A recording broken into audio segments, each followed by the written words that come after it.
Have you ever met someone who is always the victim? No matter what happens, they lose a job, it is the fault of the boss.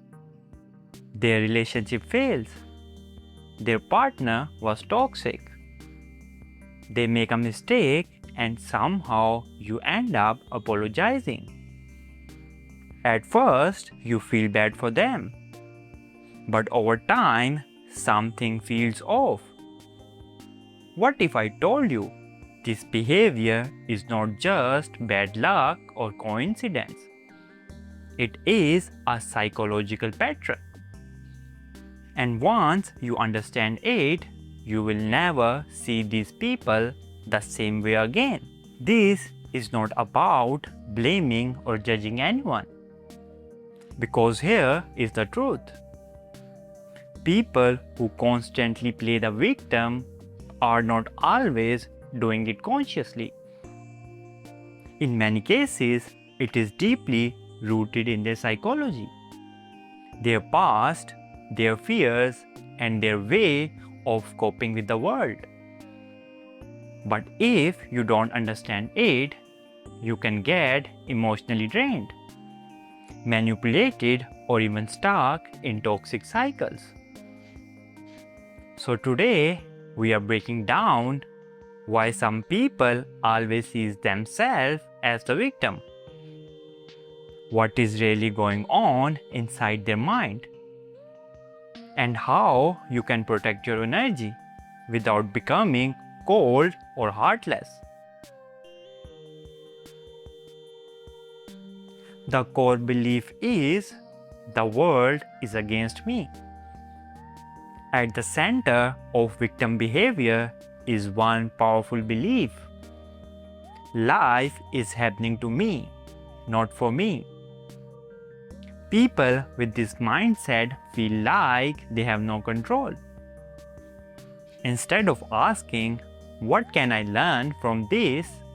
they ask, "Why does this always happen to me?" This belief often comes from past experiences. Maybe they were ignored, criticized, or treated unfairly growing up, so their brain adapts. It creates a narrative where they are always the one being wronged, because that is what feels familiar. And here is the problem. When you believe you are powerless, you stop taking responsibility.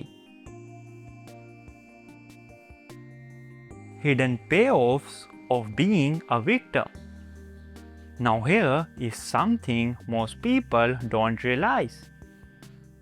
Playing the victim actually has benefits. Not healthy ones, but psychological rewards. For example, it brings attention and sympathy. It removes accountability. It makes them feel morally superior. I am the good one. They are the bad one. Think about it. If everything is always someone else's fault, you never have to face your own flaws.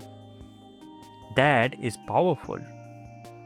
Because self-reflection is uncomfortable. Growth is hard.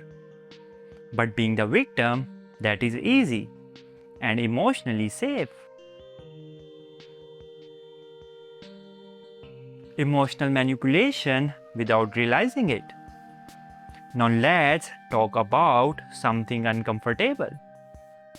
Sometimes victim behavior turns into emotional manipulation. Not always intentionally, but the effect is real.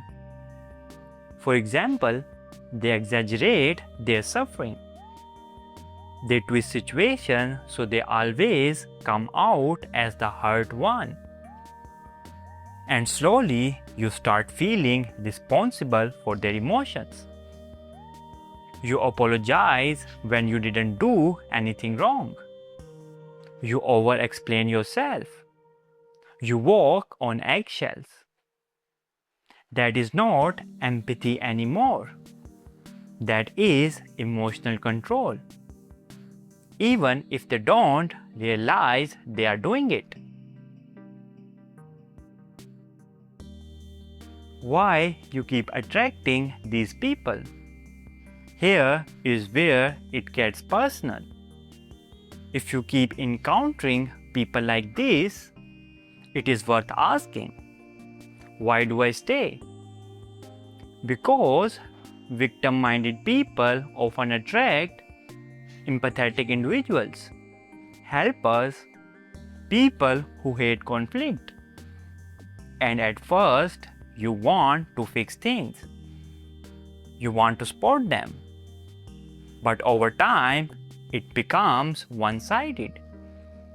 You give and they take. And the more you try to help, the more they lean into the victim role. Not because they are evil, but because your support unintentionally reinforces their behavior.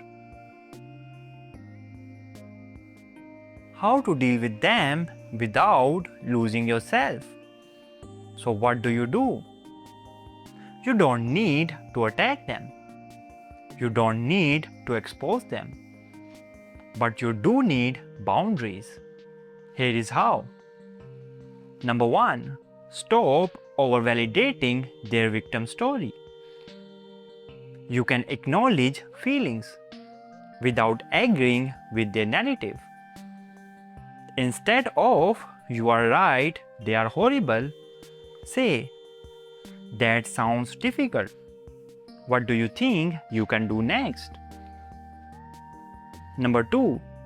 Do not take responsibility for their emotions. Their feelings are real, but they are not your burden to carry. Number 3. Encourage accountability gently. Shift the focus from blame to action.